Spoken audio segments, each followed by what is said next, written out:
Hi everyone! In this video I'm going to show you how to paint birds using acrylic paints. I'll be using a hummingbird as an example, but this process works for painting all kinds of birds.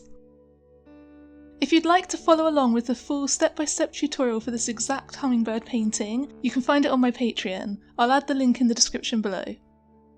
To start, I'm painting a green background using thick brushstrokes. This gives the effect of blurred leaves, which is a great backdrop for bird paintings.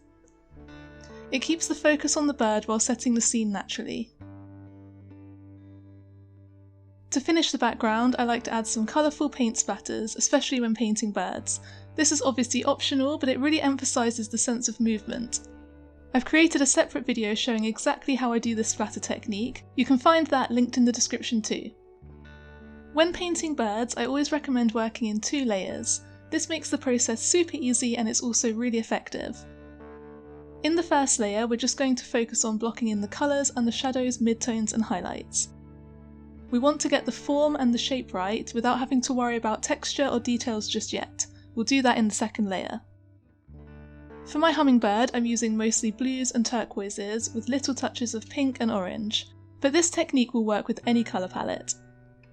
I've used this same technique to paint parrots, peacocks, chickens, kingfishers and more.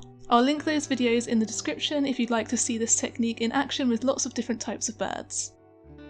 Now that we've got our base down, it's time to add the second layer. This is where we add texture and detail. Use the same colours and tones as your base layer, but this time apply them with shorter brush strokes to mimic feathers.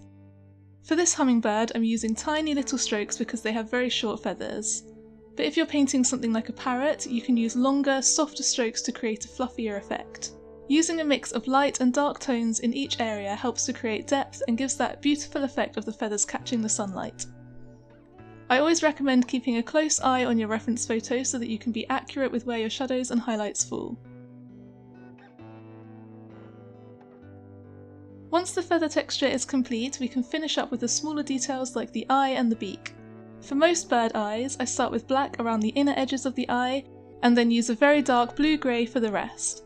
To make the eye pop, add a bit of blue to the highlight to give the illusion of the sky reflecting, and then finish with a small dot of white for the brightest part of the highlight.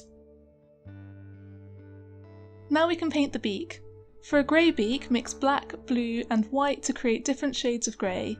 The bottom beak is usually slightly darker than the top one. You can also add a subtle highlight along the top edge to show where the light is catching it. Some birds have orange or yellow coloured beaks, but you can follow the same technique, just mix different shades of orange and yellow paint instead. I hope this video has been helpful. If you'd like to watch more detailed bird painting tutorials, then head over to my Patreon where you'll get access to all of my full step-by-step animal art videos. I hope this quick video has been helpful and inspires you to paint your own bird paintings. Thanks for watching!